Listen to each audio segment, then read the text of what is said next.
बार रद्द करना पड़ता है?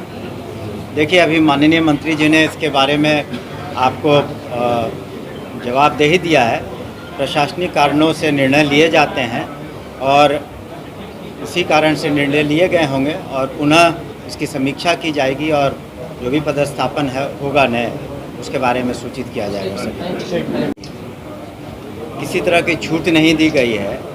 हमने अपने वीडियो कॉन्फ्रेंसिंग के माध्यम से अपने सभी पदाधिकारियों को, पुलिस विभाग के पदाधिकारियों को और एक्साइज विभाग के पदाधिकारियों को दिशा निर्देश दिया है कि हम लोगों का जो फोकस होना चाहिए, हम लोगों का जो काम है वो मुख्यतः जो लोग शराब, अवैध शराब का धंधा करते हैं, या तो उसके निर्माता हैं या सप्लायर हैं या डोर टू डोर डिलीवरी करते हैं, तो हम लोग का फोकस ज़्यादा होना चाहिए कि इस तरह का जो अवैध कमाई करता है उस पर ज़्यादा कंसंट्रेट करने के लिए, और न कि सिर्फ जो शराब पी करके घूमते हैं तो उसके लिए तो हम लोगों के 84 चेक पोस्ट लगे हुए हैं, तो लोग पकड़े ही जाते हैं। लेकिन आखिर ये अवैध शराब आती कहाँ से है, कहाँ बनती है?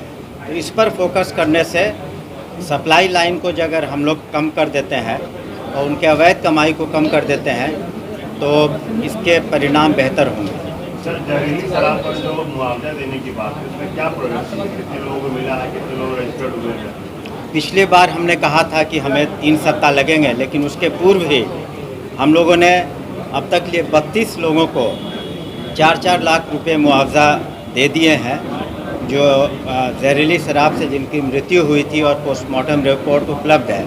तो कई जिलों से रिपोर्ट आ गए हैं, तो अगले फेज़ में जितने लोगों को हम लोग सही पाएंगे कि उनकी मृत्यु हुई है और जो रिपोर्ट की समीक्षा कर लेंगे, तो फिर अगले चरण में हम लोग जितने इस तरह के केसेस हैं सभी में हम लोग टोटल नंबर कितना हो?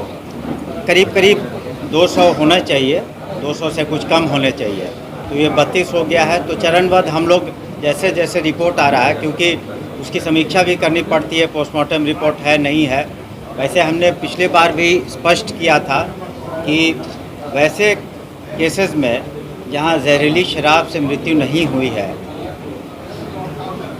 हुई है और पोस्टमार्टम रिपोर्ट नहीं है, वो भी अपना दावा पेश कर सकते हैं जिलाधिकारी के महोदय के सामने, और परिस्थिति जन्य साक्ष्य पर उसकी समीक्षा की जाएगी।